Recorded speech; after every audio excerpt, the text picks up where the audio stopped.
ES Audio.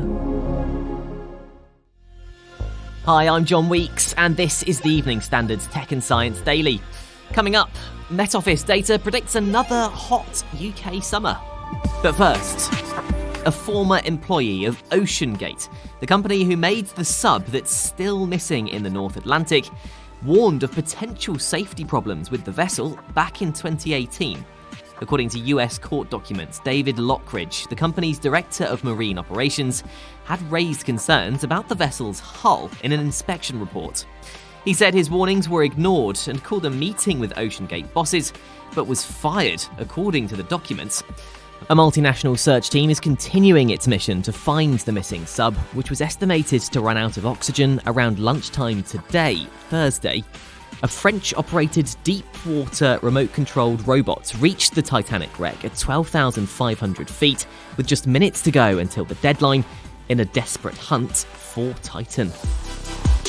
The UK country manager at LinkedIn has told us their data shows that hybrid working is here to stay. Our latest data shows that 43% of jobs posted on LinkedIn are hybrid, which is a staggering figure. You know, we're heading up towards half of all jobs that are available being advertised as hybrid. On LinkedIn's 20th anniversary year, Nairi Moyes told us at the moment they're seeing a lot of changes in the world of work through their platform.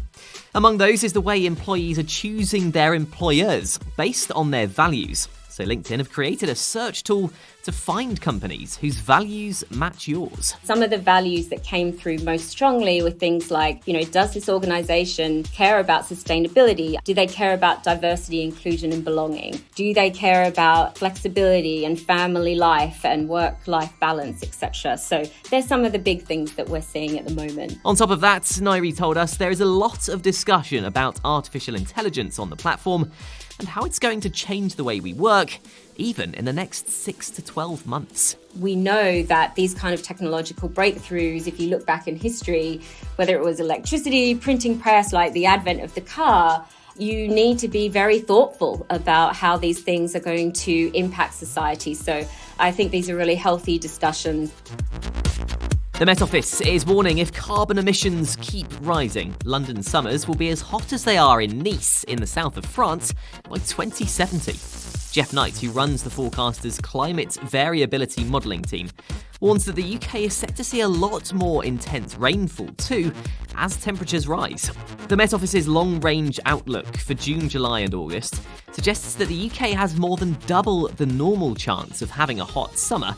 Speaking at a Met Office briefing, Head of Situational Awareness, Will Lang, said he couldn't rule out extremes like the 40-degree highs we saw last year.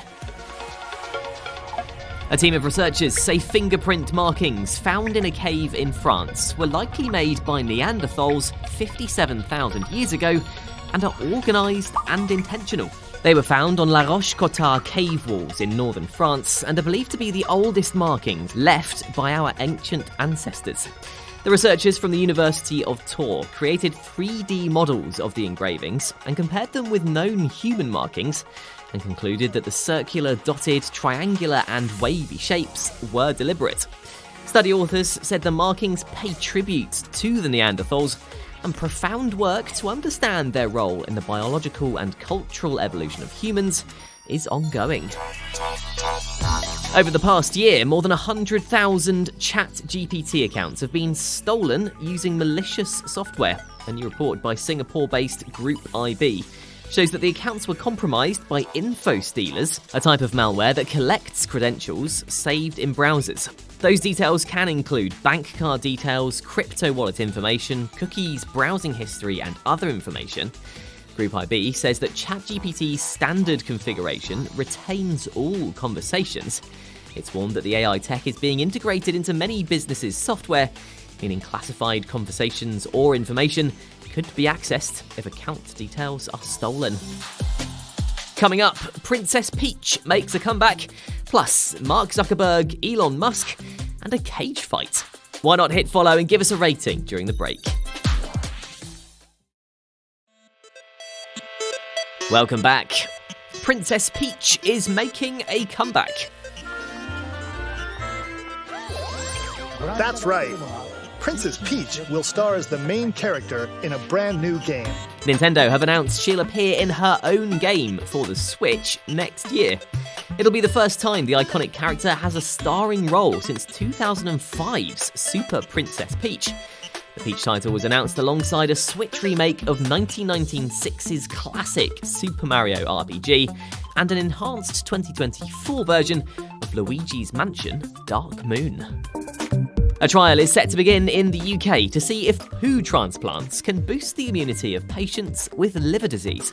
The PROMISE trial will investigate whether consuming freeze-dried stool or crapsules can improve the gut health of patients with cirrhosis. Research suggests that those with liver damage have more bad bacteria in their gut, which makes them susceptible to infections which are hard to treat with antibiotics. And finally, it looks like Mark Zuckerberg is up for a cage match with Elon Musk. Ever since reports emerged that Meta is working on its own alternative platform to Twitter, Elon's been taunting Zuckerberg in a series of tweets. In one tweet, he said, "I'm up for a cage match if he is, lol," which the Meta boss later screenshot with the words, "send me location." And Elon has responded with 2 words, Vegas Octagon. It looks like he'll have to get training though.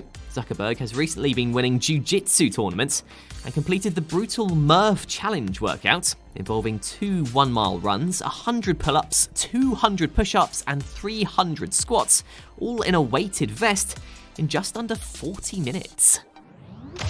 You're up to date. Come back at 4 o'clock for the Leader podcast for the latest news from the Evening Standard.